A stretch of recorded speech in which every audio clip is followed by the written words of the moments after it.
going to record tonight's session. That way we have that if anybody wants to, so that we can share it out with others that are not able to make it tonight. And then we will go from there. So, I will open it up to all of you. So whoever would like to kick us off, we are excited to hear and learn from all of you. Are there any other fourth grade teachers, public school fourth grade teachers here? I see a couple hands Kimberly, raising. Kimberly. Okay, I'll jump in, Okay. see if I can do this, if I remember how to do this. Um, all right. I know you can do it, Joan. So I'm going to share, okay, Kim. Mm-hmm. Is it So allowing you to? let me see. It looks like it's okay on my end. Yeah, let's see. Maybe I should share screens. I'm not quite sure. It looks like it's changed. Does anyone know if I should share my desktop or my Google Chrome? I haven't done this in a while. Do you know where you have the Depends. file open? Is it opened on your Right. desktop or? It is open on my desktop. So Okay, so maybe let start me with let me that. just share with the It should bring up a window and then you can choose which file you want to open. Okay, so we can now see your screen. It looks like the District of Philadelphia launch meeting, uh-huh. All right. and we can see your cursor. There we go. Yep. Cool, cool. All right.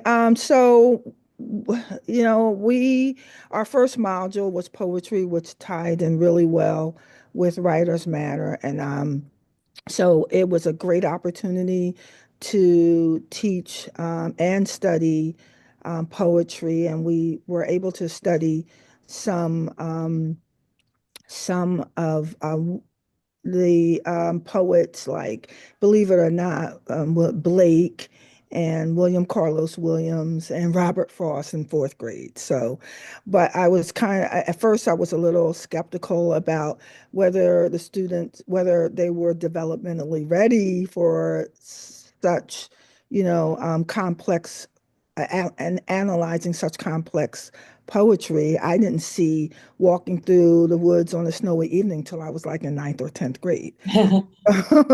So, but I was really pleased with how they were able to collaborate and tell what they thought the meaning of the poems were. And then we became poets ourselves, which tied really nicely with what Writers Matter is. So, of course, we started with I am froms. And then I was trying to figure out how to mix I am froms in with what the school district was, their curriculum, which was these English poets and Writers Matter. So I was trying to find like a happy medium, and I was able to kind of switch back and forth to both. But I was really pleased with some of the students' work. So I'll just show you a couple of students. I'll show you Mary. Can you see Mary's? Yes. Yes, we Okay, can I see it. walk in the city. You are in the city, honking horns, oink oink, bustling feet, clickety clackety, brushing past the poor, hungry, homeless, like an invisible population. Every single daring step is an adventure. Big beasts tower above you. Oh, wait, they're just skyscrapers. Adrenaline rushes through your veins. You're not sure if you're terrified or excited. Is it a dream? No, it's not. Are you dead? No, you're not. You're alive. The city is alive. You are in the city. So I thought that was pretty cool for her to write that. And let's see, I want to go to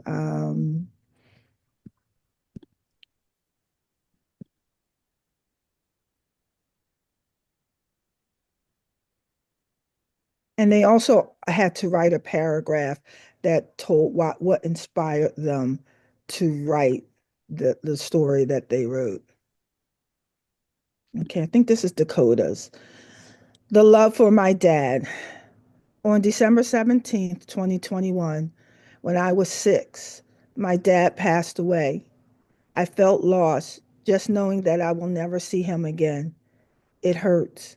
No bond left. Memories of love and joy still live on in me. Sometimes I get real sad, but his love and joy still live on in me.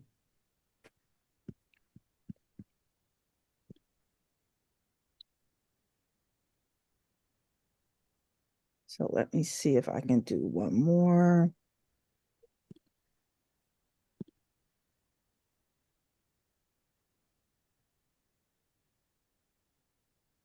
for Pixie's work. Let me move you guys out the way. Okay, here we go. Pixie. All right, the stage comes to play. One day the stage lights flash on. It's finally time. A show will be performed tonight. Before the cast arrives, if you even breathed, it would echo, echo, echo, and go on and on and on for ages and ages and ages. At night, people rush in through the doors, swish, swoosh. The people can't wait to see the show. After the show, the cast comes out from behind the curtains for one final bow. And after the show, the stage is left alone in its worst fear, the dark. Mm. So I'm pretty pleased with what I see, what I saw from what they did. So that's just a few examples. Joan, I think what I'm most, I don't know, like surprised or impressed with is, I mean, you just read three of them and they were so distinctly different, right? Like one about the stage, one about a father, one about oh shoot, what was the first one? I'm sorry, drawing a blank, but like The I'm just city, curious, like how did city. you set that up that they knew they had freedom to go in any direction they wanted? I think that from using samples of other poets like Robert Frost, Uh-huh. William Carlos Williams, some Blake's work, Valerie Worth, I think by looking at some of those poems and analyzing that type of poetry and doing lessons on words that paint pictures, Hmm. words that show emote feeling, strong feeling, like we do with Writers Matter. We really try to focus on word choice. Like what feeling are you trying to what feeling are you trying to give in this poem? So if I read it, if somebody's reading it, you want them to get that feeling too. So be careful about your word choices. So we kind of really focused on word choice and the feeling that you want your read. What feelings are you going through right now? Mm. And what words can you choose to show the feeling that you're going through? And then when the reader reads it, do they get that feeling as well? And were you also in our last meeting, were you reading Love That Dog or Yeah, we yeah, read and yeah, and we yeah. read Love That Dog too. So we got a few poems too on children who had lost pets and Uh-huh. how it felt. And one student read his poem and he was crying while he was reading it. And I was like, oh my gosh. Oh my gosh. He's like, I love my dog too. It's like, they come back to class and they like, can I talk to you? I said, yeah. And then they're like, I lost my pet too. And then can I read my poem to you? I'm like, Oh. okay, go ahead and read your poem. And then they're reading it and they're crying and I'm crying. Yeah, so That's amazing. And I have learned firsthand how important these pets are. My daughter away at college, I'm like, what do you miss the most? My dogs. Not me, not just the dogs. So yeah, yeah. I think that that that that's big for these kids for I sure. can't find the poem, but there was one poem where, you know, th- they were talking about they brought the dog from a farm and they brought the dog from the farm to the city and the dog had to adjust to Mm. city life and then the dog started to get sick and then the dog Mm. was put down. And then the one line in there was like we took the dog to the vet. The vet gave the dog a shot. I think his name was Chunksy. Chunksy. The doctor gave the vet gave Chunksy a shot and then he was gone. And then the next line was like forever. And I was like, That line, Wow. that with that one word, forever. Mm-hmm. That's powerful. Well, thank you. These were awesome. Really, really well done. So thanks for Oh, and I sharing. use Lumio. We use Lumio to set that all up. So all the students have their own slides through Lumio. Okay. All right. Thanks. Who'd like to go next? when I was at the meeting last, I said I was going to try with this new curriculum to try because we did the writing with Esperanza Rising. So I had them write a I am poem as the different characters in the book. So actually had the papers in front of me, so I'm not going to be able to share them to the screen with you. But I'm just going to read. Um, and the I am was set up with the words I am, I believe, I want, I am. I feel, I wonder, I worry, I am. So it goes, I am Esperanza Ortega. I believe Abuela will come.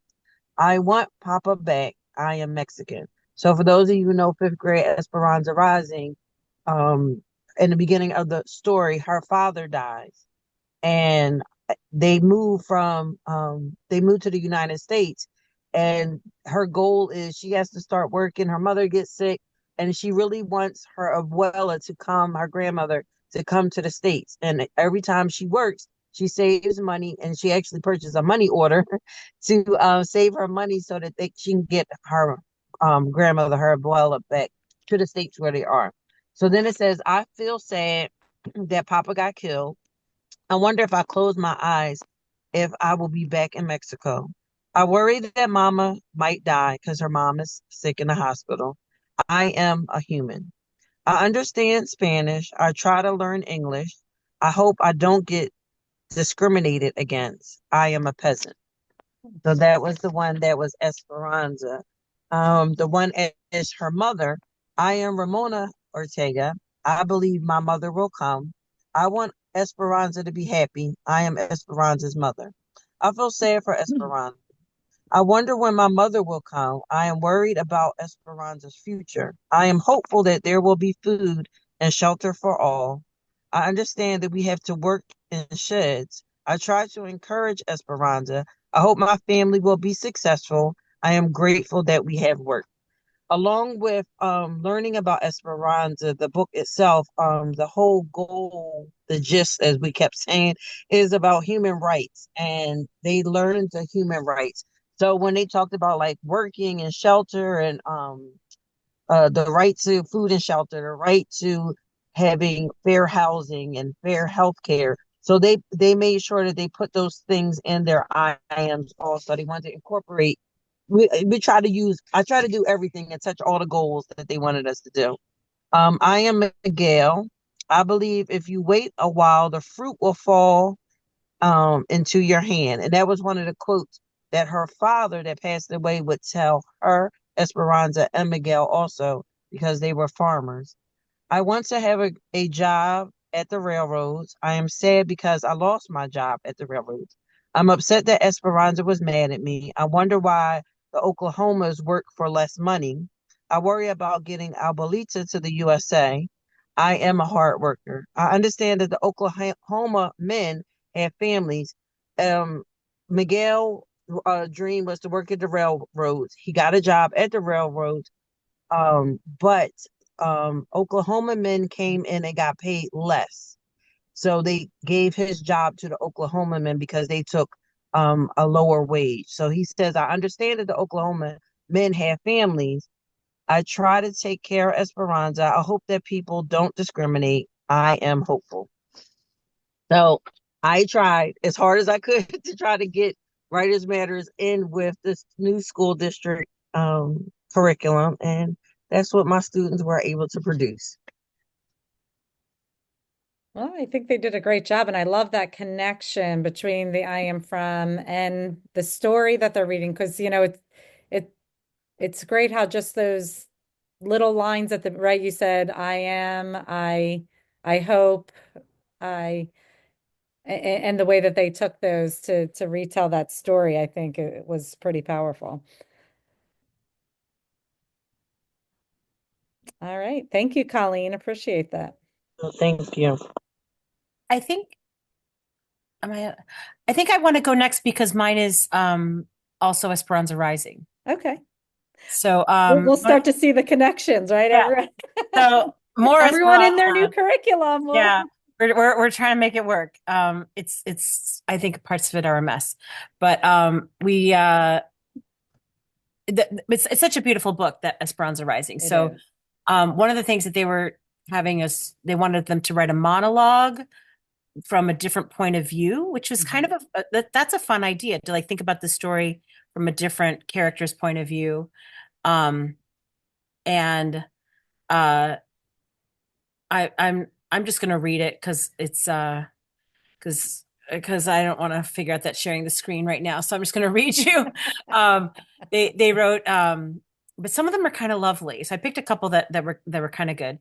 This is Michael's, and he did it's called Where's Papa?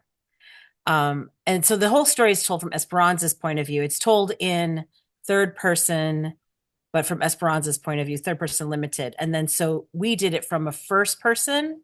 So they had to use I and, just saying something different, but for how would they have seen the situation? It says, I am so afraid because my husband should be home by now. Maybe I should stop overwhelming myself. Maybe he is just late. Today, Esperanza told me that the neighbors warned him about the bandits. I bit my lip hard in worry for my husband. The Mexican Revolution had been over, but there were still bandits out there waiting for us to fall in their sight. That's why I'm scared that they might have caught him while he was out. I told Esperanza Papa is sympathetic and he has a lot of land. I told Esperanza the people know that. Esperanza asked, do the bandits know that? I hope so. Tia Luis came up to me and told me he has bad news. He gave me my husband's silver black buckle. I inspected it and I told him it meant nothing. I saw a lantern. People were coming. We had to go into the courtyard. Alfonso held the reins for us. Miguel held the lantern for us. We saw a body in the back of the wagon. Esperanza was scared and I fainted in disbelief. I mean, it's powerful, right? And like from the mother's point of view, and it's just really, how she might have felt with that one. Mm-hmm. And then this girl Paris, she's a dramatic girl, and hers is called the fail of Tia Luis the Evil, because Tia Luis is the one that caused all the trouble for Esperanza's family. I am Tia Luis. I'm a powerful bank owner who will one day take over the world. A few days ago, I found that my dear, and dear is in quotation marks, dear brother passed away. I've made a plan. I'll marry his widow, so then I'll have more power than ever. Her daughter has no respect for her soon-to-be father. I'll send her away to a very strict boarding school. Then maybe she'll learn a thing or two. Today, I went to see my new wife. I said to her, will you be my wife? Then what made me really mad is she said, I will not marry you. Then I told her, you will regret your decision. It is 9 p.m. now, and I plan to burn this house and this ugly garden. I've done it. I've burned the house. Guess what? She said yes, and I will send a dresser to get her new and better clothes. The dresser just called and told me they're gone. Now I must send spies after her mother-in-law, and when they come back, I'll send spies to bring them back to me. They're gone. What? How could the old lady be gone without a trace? Sigh. I give up. Looks like I've failed. Maybe one day I will find them and take them with me and plan a grand wedding. Then we will live happily ever after, and maybe her daughter will have some respect for her father. Wow. Very dramatic, right? It's just, I love that about her. And then I've got one more that I want to share because Gabby is she's just outstanding. And these are fifth graders. Like, I think this is kind of amazing. Mm-hmm.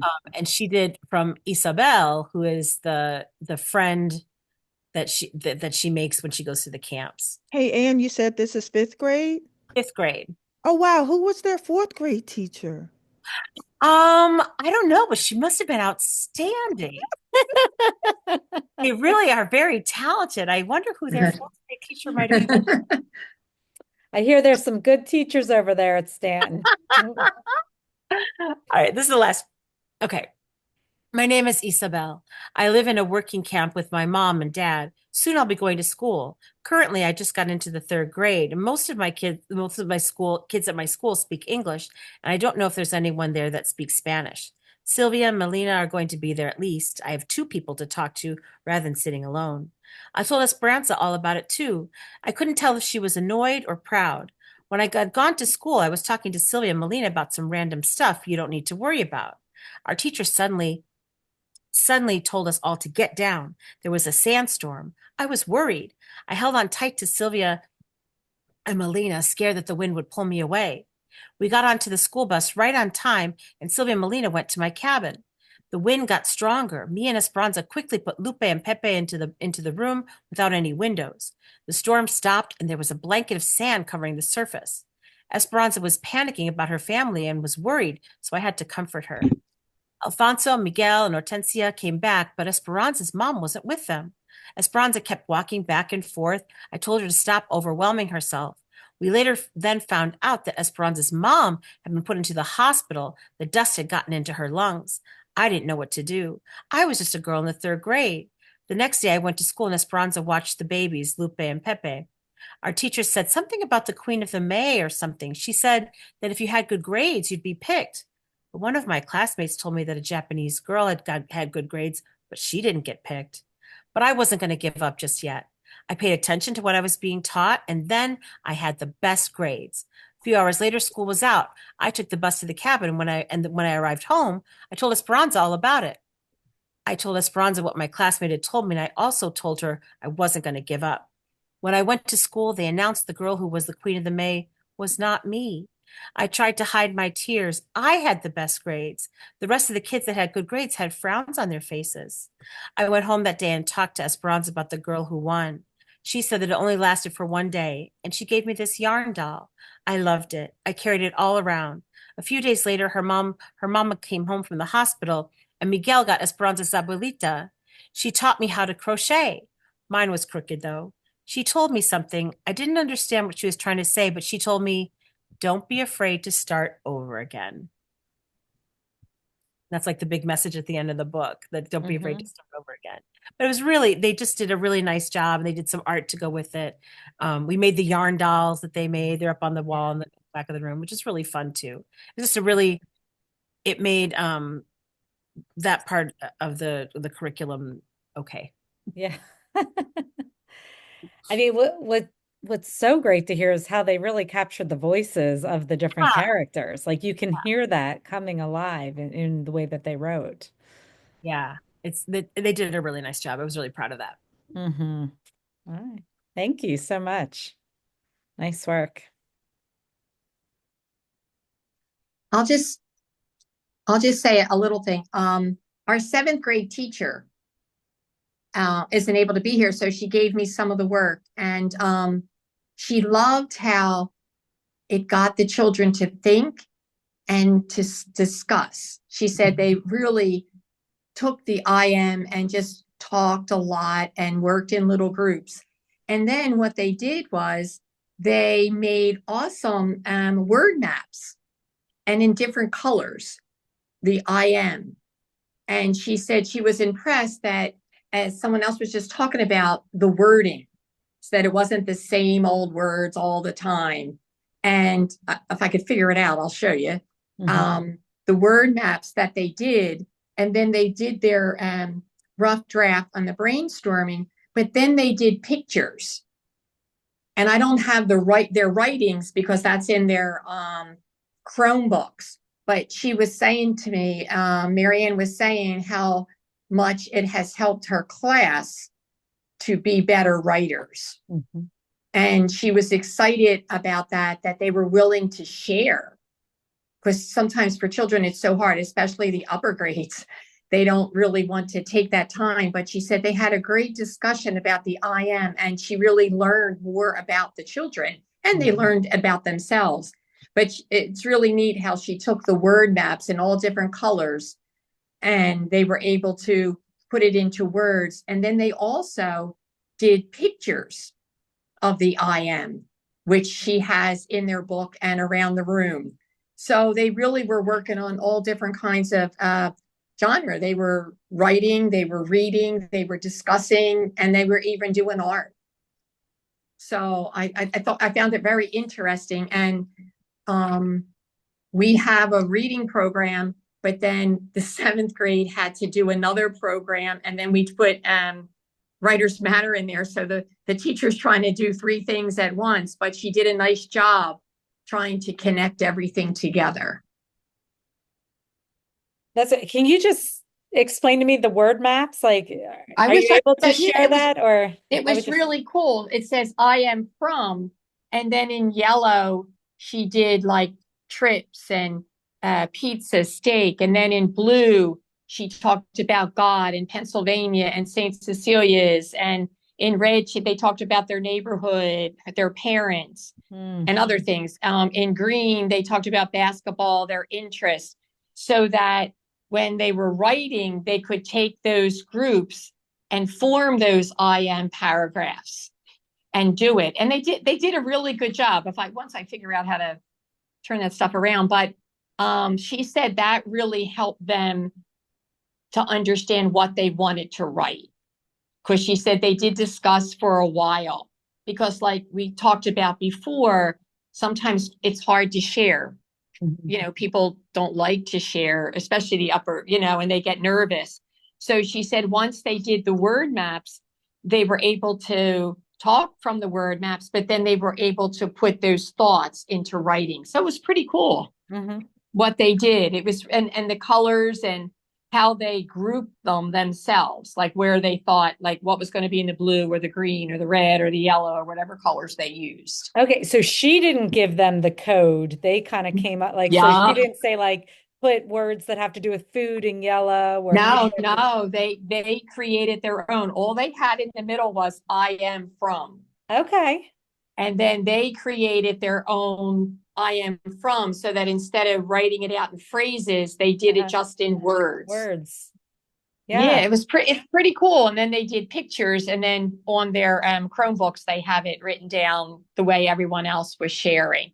So it was pretty cool. Yeah, she didn't give them any idea, it was just like, here, No, what do you want I to do love with that this? idea, because what a way to help them organize their information in a visual way, right? So then Yes. and then they could clump them together and pick out their favorites of each of those, or figure out a way to put all of those in. I've not heard that done before. Maybe other people have, but Yeah, it was. that's I really always cool. used to say that when I was in school. When you had to write something, and then you're like looking at a blank piece of paper. That just drove me to the park bench. That was like, you couldn't think. But here they already thought, so then they already had the ideas to write. Yeah, definitely. Oh, that's very cool. Thank Okay. you. You're welcome. No, I can go next. Okay. Anne, you How have to. doing, Eileen? Yeah, wait, hold on. Anne has to mute. I know. I'm trying to find where. So now, oh, hold on. Okay. So, nope. You have to shut it all down. Okay. Nope. Should I go to my room? Yeah. Okay. I'm on the move. All right. So I did something that one of the teachers shared a couple weeks ago about where I was, where I am now, and then where I am going. I can't remember who shared that, but I kind of went with it with my 7th and 8th graders. That was me, I think, a couple weeks back. Yeah. Was it you? Okay. Yeah. So my camera is not working and I have trouble shotting up. So forgive me. I am here. I'm listening. I'm watching. Thank you. So I had like this little post-it note like that I wrote down like that I really wanted to do it. So I did it with 7th and 8th grade. And this young lady, this was tough because she's struggling right now. And I just thought hers was spot on. So she said, I can't share because I have no idea how. So she said, hey, my name is Casey, not KC, undercover, not Casey, pronounced KC. I live in South Philadelphia, the Point Breeze area, to be exact. Technically, I'm from Montrose Street, but I always tell everyone I'm from 24th because that's where I've met some fantastic people, and it was the happiest place I've lived. I've been at Edwin M. Stanton School since kindergarten. I am now in the 7th grade. I'm 12 years old. Unfortunately, I am one of the youngest people in my grade. I have 5 siblings. I am my mom's youngest and my dad's middle child. I used to be a completely different person. I was one of those kids who cried when they got a B instead of an A. I always stayed on top of my grades and did not let anything get in the way. In addition to grades, I've always loved the arts, dancing, singing, drawing, music, all of it. I've been dancing since I came out of the womb. I even tried gymnastics for a year, but it wasn't for me. After returning to school after quarantine in 4th grade, I joined the orchestra. I started with the violin and wasn't enjoying it. At the beginning of 5th grade, I decided to take a risk and try to play the cello. That was one of the best decisions I've ever made. Also, that year, I started to dance at my school and ended up loving and being pretty good at it. However, grades and music weren't the only thing I was worried about. I was a highly prissy little girl. I would beg my mom or grandma to do my hair and take me shopping. Because of that, I was very spoiled. While I got good grades and I was a good kid, I had a vicious attitude and was very sassy most of the time. I would get bright with anybody. I would get smart with anybody, even my family. Nonetheless, I would never get right with my dad. We were super close. I was his favorite. We were inseparable. There was always a time when you would catch me with him. I had a fantastic relationship with my mom. We would talk and be on the phone all the time. Our relationship and bond was perfect. However, a lot has changed since then. I've grown mentally and physically. I do not care much about my grades, which isn't a good thing. As the years went by, my grades began to drop more and more to the point where my average was a B. Nevertheless, I am doing everything possible to get into string theory high school or Kappa. While the care for my grades has died down, my love for any type of art hasn't. I am primarily interested in music and dance. I am now gunning for the first chair cello in the Stanton String Quartet and auditioning for the All City this month. I am concerned about whether or not I'll get in. While getting older brought many nice things, such as respect, it also brought hardships. Unfortunately, as I got older, I became even more self-conscious about how I presented myself and looked. I became self-conscious about my weight and shade of melanin. I developed an even worse attitude and a sense of always wanting to be correct. As a result of being of those things, I become susceptible to comments. Even though my outside personality may make it seem like I don't care about people's opinions or what they think of me, I do. Now, when it comes to my family, everything has changed. My father and I speak on holidays and birthdays, rarely on random occasions. However, our bond is still powerful. My mom, on the other hand, we've drifted apart almost completely. I've always had a lot of friends, but this year I feel like I've made a family. I have people in my life who care and love for me. Now, where am I going is a question I'm unsure to answer. Who knows where the next years will take me? The answer is nobody knows. No one living on this earth right now knows what'll happen. Despite that, I do have hopes, dreams, and aspirations. I dream of making it big, not being famous and being well off. After I graduate from Stanton, as I stated earlier, I plan on getting into Kappa, string theory, or I might even try for Grant. I will probably audition by playing the cello, but I plan on dancing while I'm there. If life does take me on that path, I want to go after high school. I'll go and get into an HBCU. Some people find it surprising that while my passion for arts is strong, the career I want has nothing to do with that. I hope to be a real estate agent or cosmetologist. I've always loved it. It's just what I want to do for the rest of my life. While success isn't guaranteed, I hope my peers and I are blessed. I know I'll work very hard to get there. Which brings me to my conclusion. After reading this final essay, I'm sure you've seen an entirely different Casey, mainly because I laid it all out. No holding back, no holding in restraint, flat out. As I end my essay, I'm proud of myself. This is the most honest to myself I've ever written. I've changed drastically over the years and have learned to come to terms with it. I can't wait to say how much more I can't wait to say how much more my life will change as the years pass. While many emotions came and went as I wrote this essay, I enjoyed it. I hope you always will enjoy my writing. Thank you and goodbye. Wow. Yeah. I'm So sorry. How old was she? Is she? she's 7th grade. Yeah, I'm sorry. Is there any way possible I can use that for an exemplar from my class? sure. Yeah, I can email it to you. Yes, I'll put my email in the chat. That was absolutely beautiful. Thank you. Yeah, I Very mean, beautiful. the kids, they're really, I mean, I have them. So it was funny because when you shared on the email, like, oh, come and share something and then tell if a principal or anyone has ever, expressed anything. About 2 weeks ago, I would have said I have nothing to brag about, but we had a substitute principal, Miss Jones, who is amazing. She's a retired principal and she always comes to our school. And when she walks in, like I just feel so seen. And I'm 51 years old. So if I'm being seen, I know that the children feel seen. And she literally stood in my third floor hallway and read. I have at least 75 essays hanging out in the hall because I teach 6, 7, and 8. And it's all Writers Matter hanging out. And she stood there and read 90% of the essays. And she just stood there crying. And she came in, she's like, oh my God, Eileen, what did I said, you read them? No one has read my essays besides my colleagues, but no one above has ever, complimented or commented on anything. And she's like, I want to read more. I said, I don't have any more right now. And then the other day, Dr. Clay, I don't know, she's like our new regional superintendent. She was being walked around and I thought I was going to get in trouble because it's not from the curriculum. And so I was like ready and I was like armed with my response that I was going to give this woman. And instead she said, wow, she said, that's amazing. And my principal said, oh, can you tell her the process? And I said, no, I don't have time to talk about the process.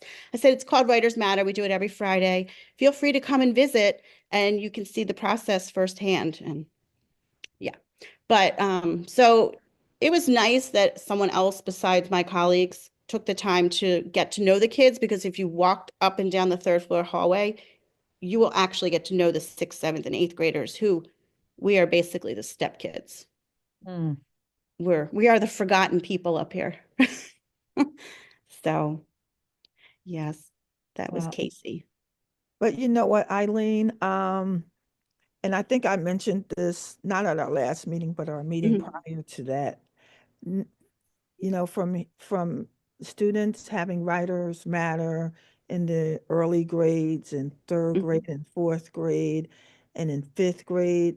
Then once they get to Eileen, now they're in eighth grade and they just have evolved into these amazing writers just to show the progression of the influence of Writers Matter, how students get better and better at writing about themselves as they get older, so that when they get to Eileen, they're not afraid to share about themselves. They're not afraid to share their feelings because they've had Writers Matter for all those years where we've created that safe space for them to tell who they are and how they're feeling, which is hard to do sometimes. But we've exposed them to Writers Matter. And now here you have these beautiful pieces of writing in eighth grade. Thank you, Eileen. You're welcome. And Can I thank say you. something about that as well? Mm-hmm.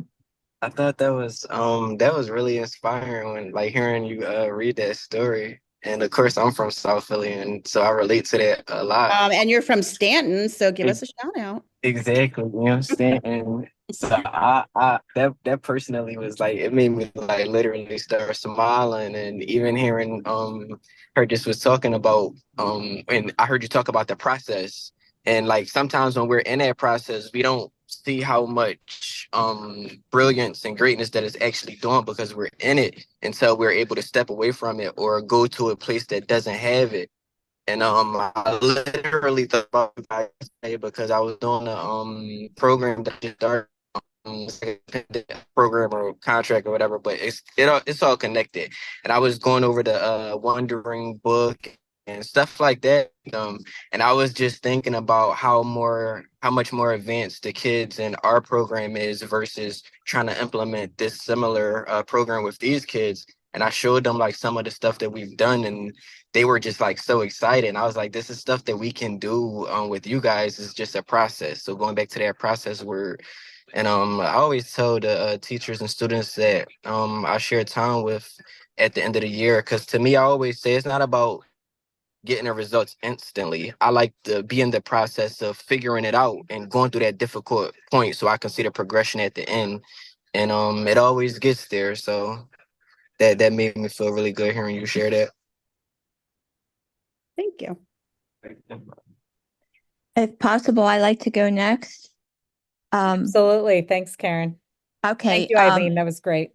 Oh, sorry. Thank you. Okay. I have sixth grade, and we did the I Am From poems. I can share one with you. It's a little bit lighthearted. I am from swimming. I am from splashes, diving, boards, and coaches encouraging me. I am from a family that loves me. I am from a family who tells me I'm brave or beautiful, many traditions, and caring. I am from two older sisters. I am from two older sisters who spoil me, and love to hang out with me. We did a lot of extra work. We compared and contrast different journal entries from the I Am From workbook. And we were reading a Wrinkle in Time, and I sort of emphasized the hero's journey and how they're all heroes, and how they go through many trials and tribulations throughout different events in their individual lives. And one of the things we're working on now is a quote from the book that says, "The wound is where the light comes in." And they're going to take that and apply it to their I Am From poems and say how things that may have hurt them, or um, obstacles that they had to overcome, and how that allows them growth, and to become more proficient on their own personal journeys, and ultimately be their own hero. So that's kind of where we are right now. I love that. What a great quote. It actually brought me back. It was a couple years ago when we did the joy and pain theme for our writing contest, and how some things that bring us joy also bring us pain, and some things that bring us pain also bring us joy. And I just instantly made that connection. So Yeah. that'll be And I think interesting. what they really liked the idea of that, and somebody else had mentioned it in one of the examples they read, that it's okay to have to start over again, Mhm. or it's okay to stumble because we can get back up and keep going. And they're starting to see that in different character analysis that we're doing with different novels, and reading selections that we're doing where they're writing different reactions. So it's been an opening for not only discussion, but for their being introspective with their writing. Mm. Well, and what a powerful life lesson, right? That we Yeah, all need reminders of. truly. Thank you. Yeah, thank you. I'd love to go next, building off of Eileen with the I Am From Where I'm Going, if you don't mind. So Yeah, please do. this is from Joe, my colleague Joe. This is Zora's, Joe. And if you know this young lady, she tries so hard to hold it all together, wants to be competent, is, just extraordinarily capable. And yet you can tell that she's plagued, by some pretty large insecurities. And so this was really telling. I'm from feeling cool wind brushing against my face while flying on the swings, impatiently waiting for Friday evenings to arrive, where a savory treat would await me at our local parlor. Plane engines starting up, an excited girl ready for an adventure, waking up to an irreplaceable aroma of breakfast being made, sprinting up the basement steps, fearful of what imaginary creature is there, constantly being anxious, dreading Fridays, knowing a test will be waiting for me, giving up, hiding my real personality in fear that others will think I'm weird, being impatient and easily annoyed, praying and serving God, uncomfortable around new people, trying so hard to the point where I'm burnt out, being easily influenced by others, using music to express how I feel. anxiously tapping my foot against the ground in class, praying the teacher won't call on me, and hiding myself when in large crowds in fear of what others will think, giving up after failing once, afraid of change and anxious to try new things. And then, flipping back a second, where I'm going. Being confident that through my preparation for the test, I will do good. Keeping trying for my goals. Being less shy and being more confident. Being more patient and trying to stay calm. Taking breaks when I feel tired or stressed. Not falling into peer pressure and being able to say no. Excitedly raising my hand in class, confident in my answer. Not afraid to stand out and show the world who I am. Persevering and understanding that success takes trial and error, accepting change and understanding that it's inevitable, viewing things from others' point of view and showing mercy and understanding. I mean, just brings tears to my eyes. I was just going to say, we need Stephanie and Eileen to get their classes together and share these pieces with one another. I mean, these are incredible. Really Thank you. powerful. Wow. Well, and kudos to both of you to be able to draw so much out from them and create this safe space that they felt they could express this. So really awesome. Thanks, Kim. I could go next. Oh, I was going to go right I ahead, actually have Lori. two things. Joe's actually sitting in the airport waiting to go to Disney. Is that So with the he asked kids me- from the school? What's that? Is that with the kids from the school? Yes, they'll be Oh, joining lucky them. him. Yes, they'll be joining them tomorrow. So yeah, they get to. There's a handful of staff members that are going with the students. So so he asked me to share something, and then I also had something to share for myself. So for Joe, in his creative writing class, working with the seniors closely on their processing their high school years, just kind of thinking about where they started and where they are now. And this is a poem, the best poem we have heard from a student who was so quiet and claimed he didn't have a creative bone in his body. So this is what the student wrote. In the spring of 2021, it became abundantly clear I had to decide what school I would attend for the next 4 years. When I chose Pope John Paul, I did not know it was the right decision. But as time went on here at school, my decision came to fruition. Freshman year, I finally arrived where I knew only just a few. But as the year progressed along, my relationships with others grew. Now year 1 is done, and I'm starting to have a good time. But Spanish, chem, and geometry make me want to cry. While my grades weren't the best, I always knew to trust God, and towards the end of sophomore year, this girl and I started to bond. Following into that summer, during the time of July of 2023, me and my best friend Taylor took the next step, as most of you have seen. Now I'm a junior, and I'm learning how to drive, while also starting to think about how college applications will soon arrive. So by October of 2024, I knew this goal of mine would be fulfilled, as on the first day of the 10th month, I committed for baseball to Chestnut Hill. I know that I have worked hard, but in some aspects, it could be better, which is why I'm focusing on my faith by going to lunchtime prayer with my friends together. So over the last 4 years in this school, where I'm almost done, I have had so much fun, laughter, and joy, all from a decision from the spring of 2021. So, and I'm trying to guess which, because I know who were in his class. I'm trying to guess which student did the poem, because I don't know who did that one. But It's apparently, and we say that a lot about, especially the students that we have in the pause program. We see them, as they progress from freshman year to senior year, and it's just amazing. Some of our seniors right now, when we think back, wow, look where they are, you know. Well, So in talking about that, I had done a few weeks ago, I'd done a little activity, and it was actually based on an idea that I got from somebody from our group here.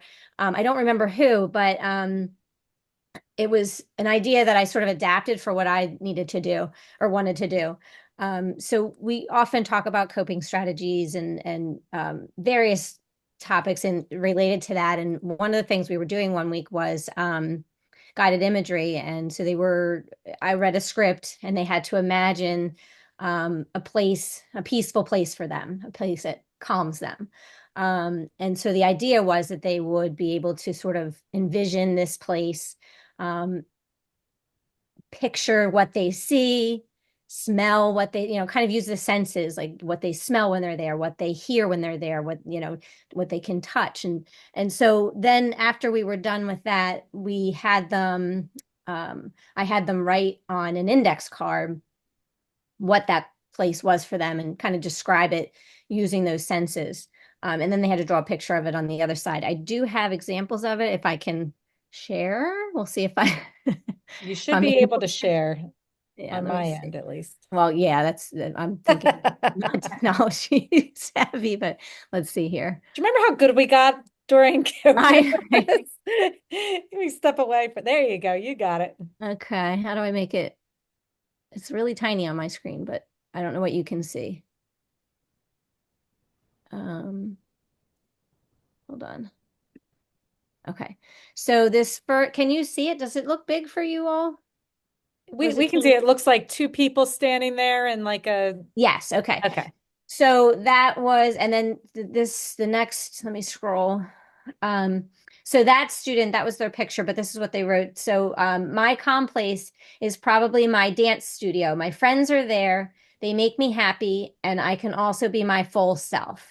And so this was a little picture of her dance studio. Now this is a student who does struggle a bit. So I was pretty impressed by what she wrote all on her own. And then this one says, a place that calms me is my deck. I like when it's fall and we have the fire pit on in the evening, the smell of my dad smoking a pipe and watching the leaves falling. And so she drew that of her deck. And then this one, my happy place that I was dreaming about was Sea Isle, listening to the waves crashing, getting a nice tan, and sleeping on the beach puts me in my happy place. I like sitting there and doing something and feeling the beach breeze.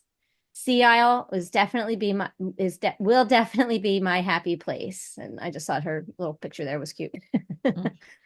And then I think and then what we did, the reason there's holes in them is because I hung them, kind of draped them through the windows. This is our conference room that I use for small group. And so we have several windows in there. So I hung up their work in the windows of the room. So it just was an activity that turned out really well.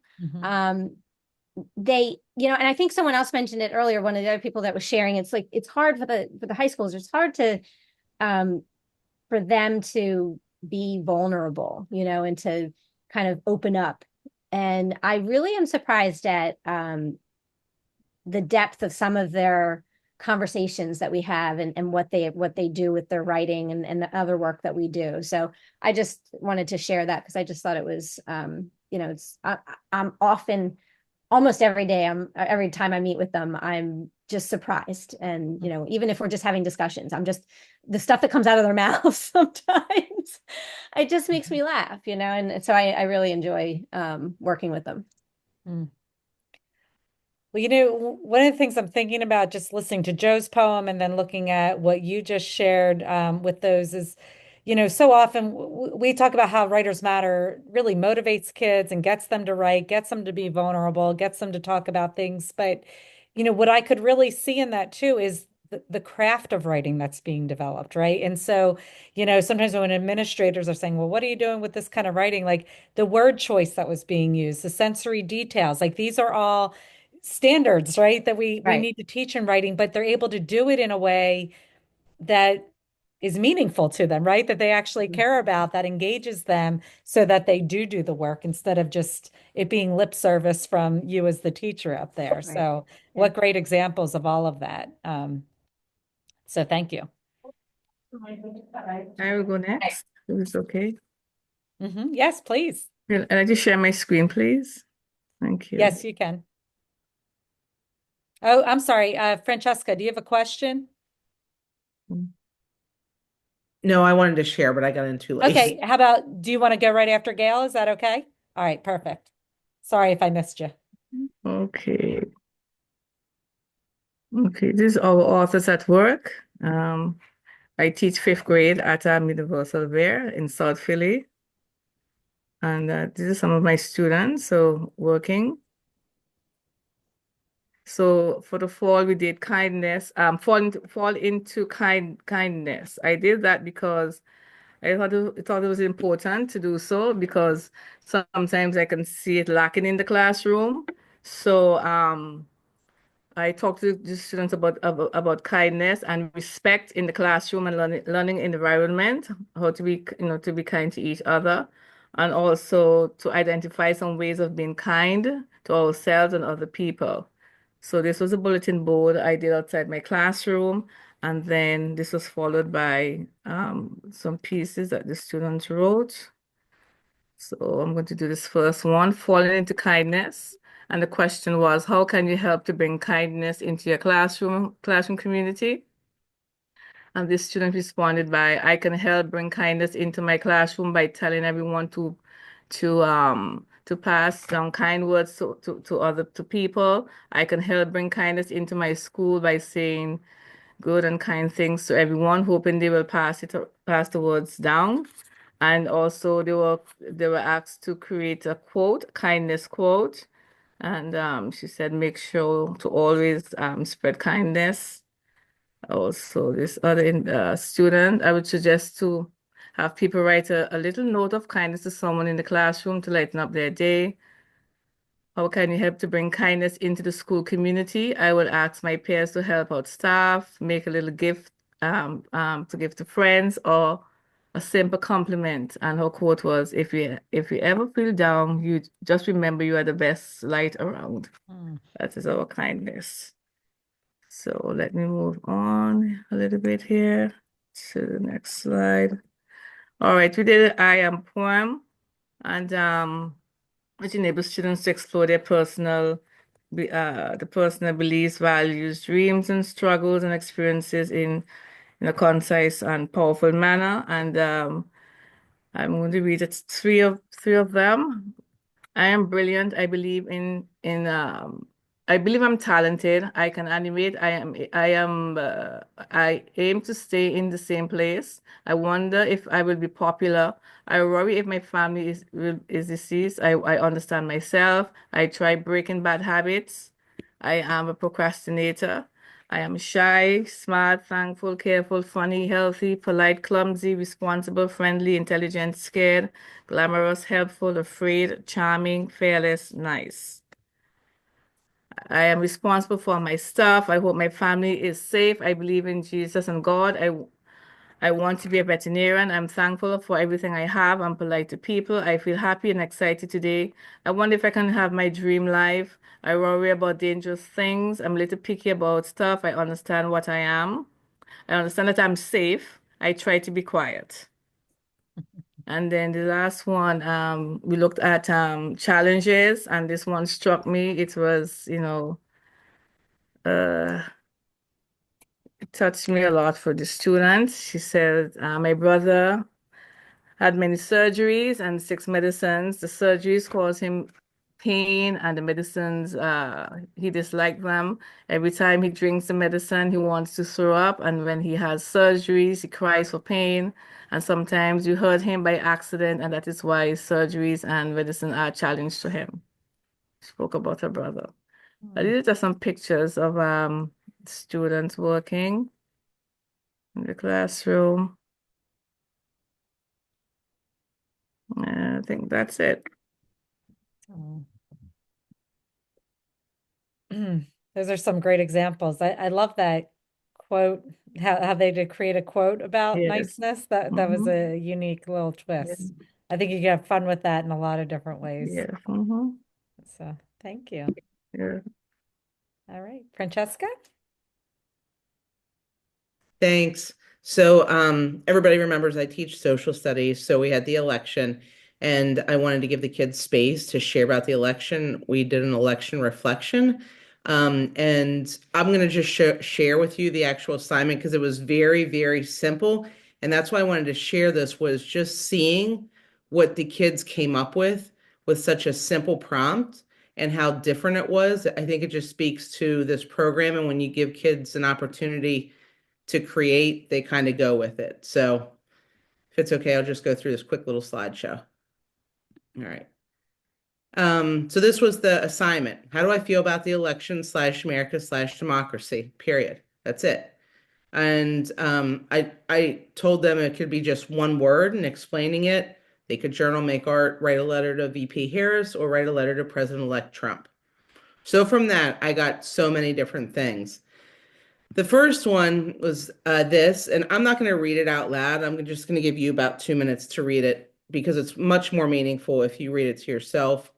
And I know there may be some people who aren't looking at the screen, but I apologize.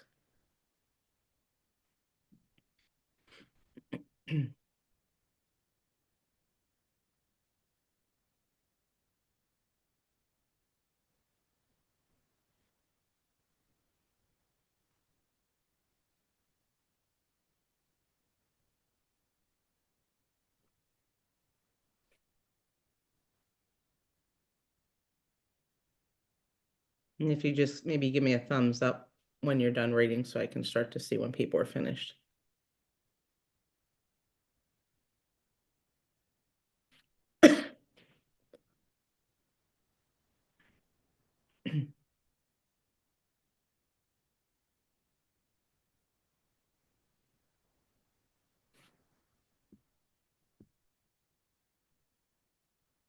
Okay.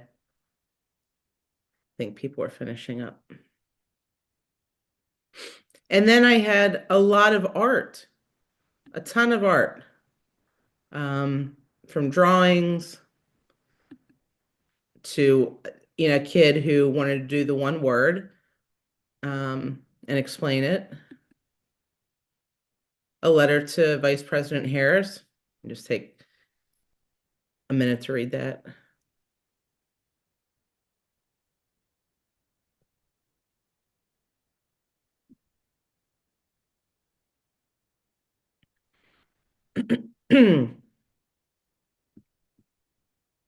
More art, lots of art, collage, drawings, a rap. I think it's called an acrostic poem. I can't remember. It's been a minute since I've taught English. More drawings, another one word. And then this one. I will read this one because I thought it just really summarized the space I try to hold in the class, which is for everybody to get to share whatever feelings they're having. So this is from Sarah. I chose the word sympathy. I feel sympathy for Harris. She worked so hard to make this country a better place and still lost. I feel sympathy for Democrats who fought for a better future, which crumbled through their hands after hearing the words Trump won. I feel sympathy for Republicans who thought that Trump would lower prices because Biden couldn't and are working hard to support their families. I feel sympathy for the women whose bodies are once again government property. I feel sympathy for anyone who will be shamed for who they love. I feel sympathy for anyone who is restricted from being who they want. I feel sympathy for people who are afraid to speak up. I feel sympathy for people who woke up on Wednesday with their entire world changed, wondering if all their efforts were for nothing or if they didn't do enough. I feel sympathy for immigrants who risked their lives to come to our country only to be forced away again. I feel sympathy for the millions of people who are angry at each other. I feel sympathy for people who trusted their neighbors and now can't talk to them. I feel sympathy for people being harassed for their decisions.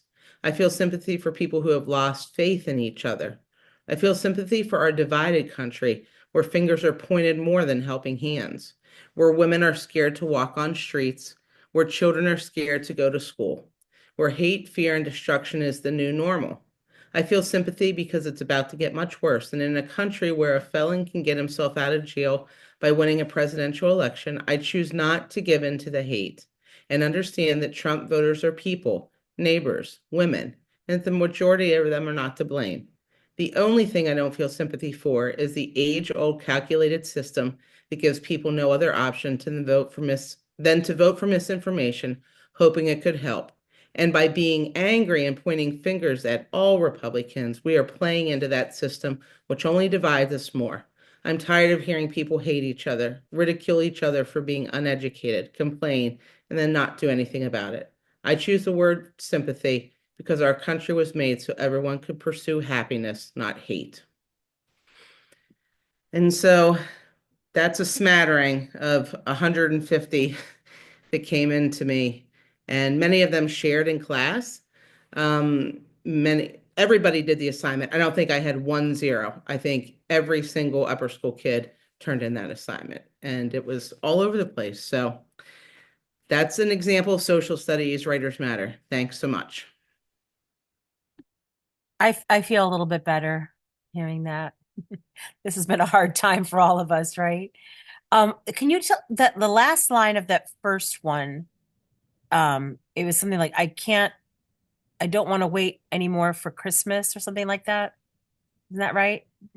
I just thought like, you know how like writers don't always mean the symbolism that they do. But like I don't want to wait anymore for Christmas seemed like to me, I don't want to wait anymore for a woman president, you know? Like it felt like it was like more meaning than just Christmas. I thought that was wonderful. Yeah. Yep. Yeah, thanks. Elliot's pretty cool.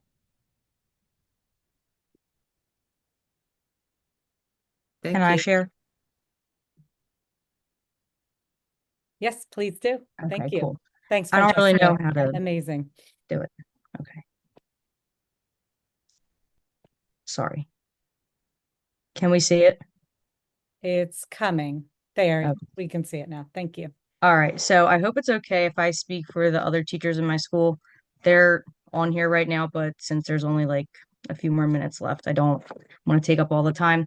But I have to shout them out because they're implementing this program as much as they can throughout their busy day with the third and fourth grade. So that's why I created this Google slide presentation so that when they have a project, they could just add their stuff in here. But there's one specifically I want to talk about, and it's this one. It's the Skin I'm In poem, and this is from a seventh grader. I have to read it on my phone because I can't see that far. But I had them make a self-portrait along with the poem because if I don't have them doing multiple things for an assignment, they think it's useless. So I had them do a drawing, and one side is supposed to represent, I don't know if you could see the adjectives that they use. One side's supposed to represent like their negative qualities, and then the other side's supposed to represent their positive qualities. So I'll read that now. I am Isabella, adventurous, confident, courageous, organized. The skin I'm in is tan, sometimes smooth, and occasionally rough. The scars on the surface remind me of the time I fell when I was carrying my friend on my back. The scar on my knee reminds me of how much fun we had making memories together. In my brown eyes, I see a girl trying to be the best of her ability, like a ship sailing through a storm, navigating the challenges with determination and skill. In my smile, I feel that my smile is a valuable thing. It's worth more than any currency. It's a weapon and tool to get me what I want, often appearing friendly and harmless. My mouth mirrors my mind, a maze of sinister schemes, a charming grin, and creating plans. From my lips, I say I'm striving to be my best for others, to avoid loneliness. People outside me think I feel happy on the surface, but inside I'm struggling. I wear a smile to keep those around me from worrying, hiding my true feelings beneath the facade. In my ears, I hear cheerful music and laughter floating through the air. Inside my skin, I feel a deep loneliness settling in, making me yearn for comfort. My skin does not always show the real me. The real me is armored with a hard facade, but seeking warmth and comfort. Someday I will love the skin I'm in. Wow. So not every poem was like that. So this student, she isn't the best test taker, but she's very passionate about writing. So I really wanted to make sure that I shared her piece with you guys because it was absolutely amazing. And her drawing just, it's literally how she looks. So she did a great job with Unbelievable. that. Yeah. Wow. And this is another one where you can see like the negative and positive qualities, like the things they like to do versus the things that they don't. But yeah, our school, they really like it, but I'm having a hard time with the middle school trying to get them to share because they're all embarrassed and stuff like that. But this girl, she nailed it. Every assignment that we have her do for this program has been amazing. Mm. That's awesome. Really, I mean, my gosh. It just shows too how using artwork, which I know a lot of you have talked about and mentioned. I mean, even just Francesca, with your example of how they could express it through writing, through art, through a word, right? Like, so I think that's all just, it just shows how integrated all of this is and how that can really help to inspire. So thank you. Can I share next? Please do.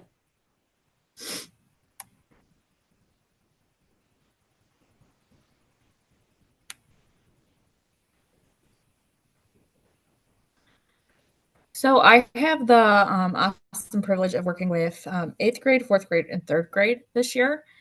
And I'm just going to share one of my poems because I know we are on a time crunch.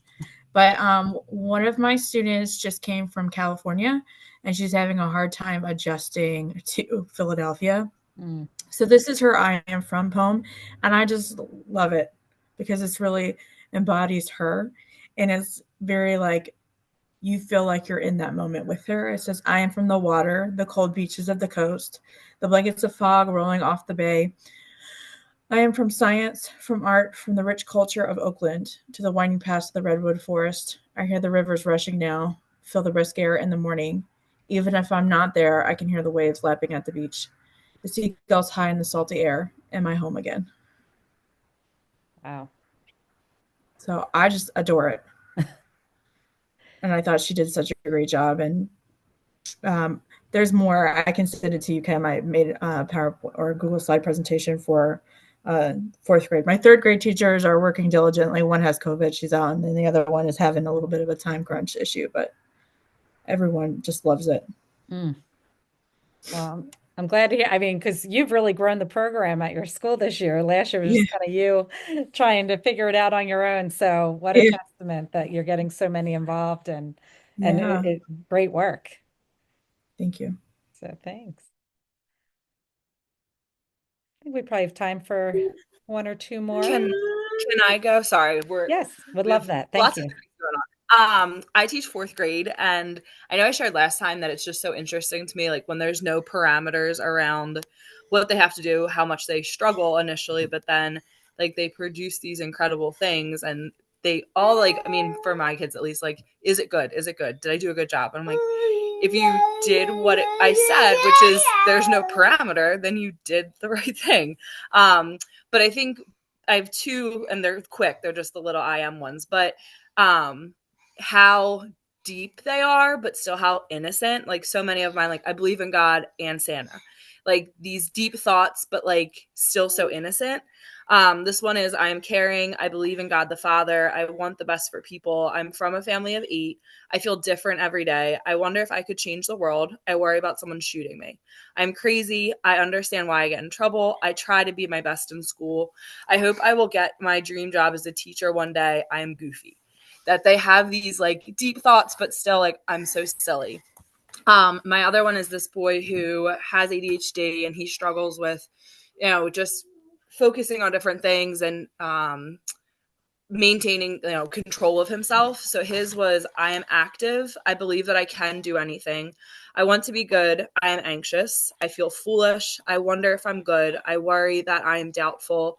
I am restless. I understand to be responsible. I try to be honest. I hope to be brilliant. I am calm sometimes. So that he's just able to like identify for himself, which you would never know talking to him. He never brings it up. He never says, I have a hard time sitting still or all of these things, but he so like wonderfully express just all of these feelings that he feels about himself. So just really interesting that, you know, when they're not given directions and parameters and all of these things, and you know, when I give them a journal of how was your Thanksgiving break, good, like can we elaborate? But doing this, it's like, how would I even know that they have these thoughts and feelings and all this stuff? Because every other time it's like, well, what did you do? Played video games. Like, Yeah. okay, like a little bit more. Can you tell me anything else? And then here it is, all of these like, you know, so innocent in I still believe in Santa, and then these depths of like, you know, I'm worried about my family. I'm worried, are these people okay? And just all of these things. So just pretty interesting. Yeah. Well, and knowing that as a teacher can be so helpful with helping to connect with your students. I remember a few years back, one of our assistant principals who used to come to our meetings, and he would say, you know, I'd read the students' writing and then I had a better sense of what was going on in their lives or what they were thinking. And then he said, sometimes I could actually be proactive and like reach out to them like, hey, you know, how are things going with this or that, just because, you know, they expressed that in their writing. And he said, you know, like it really did help develop their relationship and the students' ability to really to learn in the classroom because they felt more connected. So yeah, that's awesome. How about we can do one more? I can be quick. Oh, well, thank you, Julie.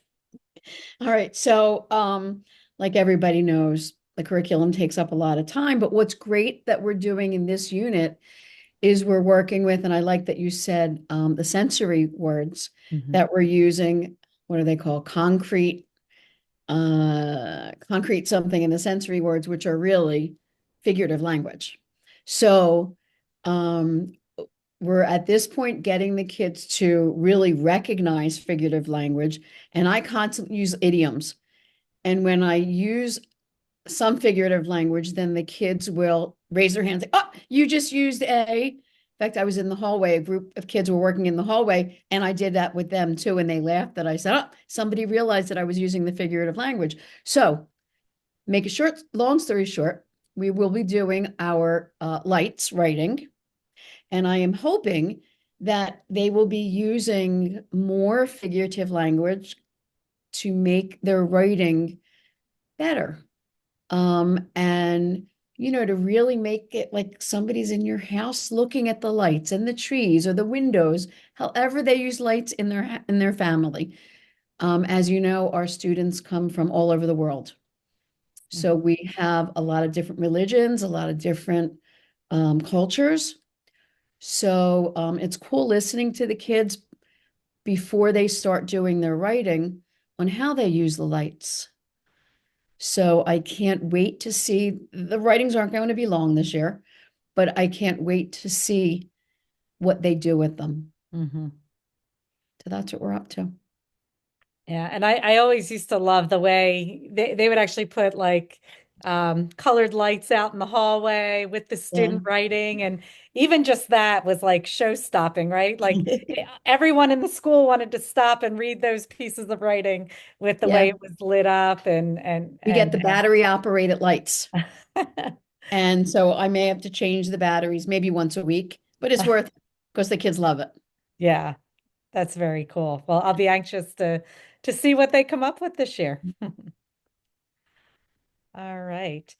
Well, I have to say, I wish we had 3 more hours because I know that we didn't get a chance for everybody to share tonight, but I will be sending out an email with our dates for our spring meetings.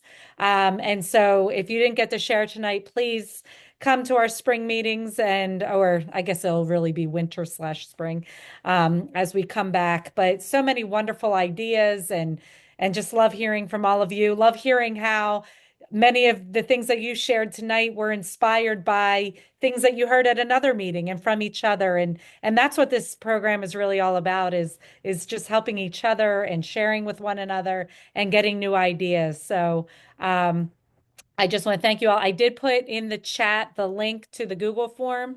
So please make sure you fill that out so that we can send you your gift card for your time tonight. We really appreciate you being with us.